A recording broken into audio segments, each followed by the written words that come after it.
नमस्कार, भारत लाइव देख रहे हैं आप। जैसा कि आप सभी जानते हैं कि बिहार में राजनीतिक उथल पुथल के साथ साथ जो बिहार में राजनीतिक सक्रियता है उसको लेकर के भी पूरे देश भर में कस्में खाई जाती हैं। आपको पता है कि बिहार में राजनीति बहुत ज़्यादा उगाई जाती है, खपत भी होती है और खर्च भी की जाती है। जैसा कि आप सभी जानते हैं कि इस बार के चुनाव के बाद बहुत कुछ बदला है।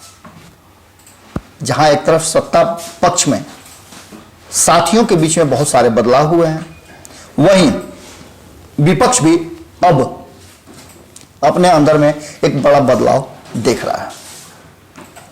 पहली बार ऐसा देखने को मिला है कि 2020 के चुनाव के बाद सारी परिस्थितियों के बाद भी विपक्ष यानी महागठबंधन एकजुट नजर आ रहा है। वहीं अगर बात करें सत्ता में बैठी एनडीए की, तो एनडीए में अक्सर खटपट चल रहा है, लेकिन इन सब के बीच में इस खटपट को बार बार समेटने का जिम्मा खुद जिन्हें बिहार की सत्ता से बाहर करके केंद्र में भेज दिया गया है, सुशील मोदी, वो उठाते हैं। हर बार बीड़ा उठाते हैं और कुछ ना कुछ ऐसा कर देते हैं जिससे लेकर के फ्रंट फुट पे खेल रही विपक्ष बैकफुट पे चली जाती है। ऐसा ही भविष्यवाणी एक बार फिर उन्होंने कर दिया है। सुशील मोदी ने एक बड़ी भविष्यवाणी करते हुए साफ तौर पे कह दिया है कि अब आने वाले समय में बहुत जल्द यह देखने को मिलेगा कि आरजेडी पूरी तरह से तहस नहस और ध्वस्त हो गई। उनके कहने का आधार और किस बेसिस पे वो कह रहे हैं, हालांकि सुशील मोदी अक्सर भविष्यवाणियां करते रहते हैं, बयान देते रहते हैं। आपको याद होगा कि 2015 में जब भारतीय जनता पार्टी बुरी तरह से बिहार में सत्ता से बेदखल हो गई थी, हार गई थी, उन्होंने मात्र 2 साल से भी कम वक्त में पुनः भारतीय जनता पार्टी को सत्ता में काबिज करवा दिया और नीतीश कुमार के साथ ऐसा सामंजस्य स्थापित किया कि सरकार पूरी मजबूती के साथ चलने लगी और जो महागठबंधन के साथी थे उन्हें छोड़कर नीतीश कुमार एनडीए के साथ चले आए। एक बार फिर सुशील मोदी ने एक बड़ी भविष्यवाणी कर दी है और उन्होंने सीधे तौर पे यह बात कह दी है कि आरजेडी समाप्ति की ओर जा रही है और आरजेडी में भयंकर भगदड़ मचा हुआ है। भीतर ही भीतर लोग घुटन महसूस कर रहे हैं। इसके पीछे उन्होंने कई तर्क दिए हैं। उन्होंने कहा है कि जो बड़े युवराज हैं उनको लोगों को बेइज्जत करने से फुर्सत नहीं है और छोटे युवराज जिन पर पार्टी की पूरी जिम्मेवारी है उन्हें पर्यटन से फुर्सत नहीं है। पर्यटन तो दोनों कर रहे हैं, एक राजनीतिक पर्यटन कर रहे हैं और दूसरा धार्मिक पर्यटन में लगे हुए हैं। जब भी लौट करके पटना आते हैं, राजधानी में आते हैं, तो कुछ ना कुछ ऐसा कर देते हैं जिससे पार्टी के अंदर भीतर ही भीतर लोग घुटने लगते हैं। उन्होंने कई उदाहरण भी दिए हैं।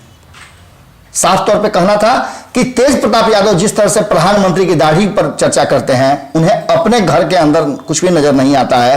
वहीं अपने अध्यक्ष पर भी जिस तरह से उन्होंने बातें कही, जिस तरह से उन्हें जलील किया, वो सबने देखा। ऑन कैमरा उन्होंने अपने ही अध्यक्ष को पूरी तरह जलील किया। यह कोई पहली घटना नहीं थी। इससे पहले भी पूर्व अध्यक्ष रामचंद्र पूर्वे को उन्होंने जबरदस्त ढंग से बेइज्जत किया था और यही कारण था कि उन्हें अध्यक्ष पद से सम्मान के साथ अलग होना पड़ा। अब एक और जो कि अनुशासनिक रूप से बड़ी ही सख्त माने जाते हैं, पुराने नेता हैं, कद्दावर नेता है, जिनके गोद में खेले, उन्हें भी जलील करने से बाज नहीं आ रहे हैं। तेजस्वी यादव जो कि पार्टी का कमान संभाल रहे हैं, इस पर कोई एक्शन नहीं ले सकते हैं। इससे पहले भी तेज प्रताप यादव ने जलील करके सनोज यादव को अपने पार्टी के में इतना बेइज्जत किया कि उन्हें उनके आंख से आंसू आए और रोते हुए उन्होंने पार्टी छोड़ा था।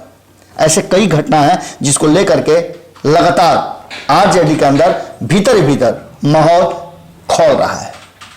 सुशील मोदी का दावा है कि बहुत जल्द, और यह दावा सुशील मोदी नहीं कर रहे हैं, कई भारतीय जनता पार्टी के नेताओं ने यह बातें कही है कि आरजेडी में एक बड़े टूट की संभावना प्रबल होती जा रही है। हालांकि ये बातें तो बहुत पहले से कही जा रही हैं, लेकिन अब तक सब कुछ ठीक ठाक चल रहा है और इन सब बातों के बाद सुशील मोदी ने जब यह बात कही है तो इन बात को आप नजरअंदाज भी नहीं कर सकते हैं, क्योंकि सुशील मोदी इस सब कामों के लिए जाने जाते हैं। सुशील मोदी रणनीति और योजना बनाने में माहिर माने जाते हैं और जब से सुशील मोदी को इन सब कारणों से बिहार और नीतीश कुमार को छोड़ना पड़ा है, उनका साथ छूटा है, तब से वो ज्यादा एग्रेसिव हो गए हैं। एक बार फिर उन्होंने कहा है कि कई विधायक घुटन महसूस कर रहे हैं जो लगातार संपर्क बनाए हुए हैं और कभी भी आरजेडी में एक बड़ा टूट हो सकता है। अब देखने वाली बात होगी कि सुशील मोदी का यह दावा कितना मजबूत है, क्योंकि अगर सुशील मोदी यह दावा कर रहे हैं तो क्या ये लोग भारतीय जनता पार्टी में जाएंगे या फिर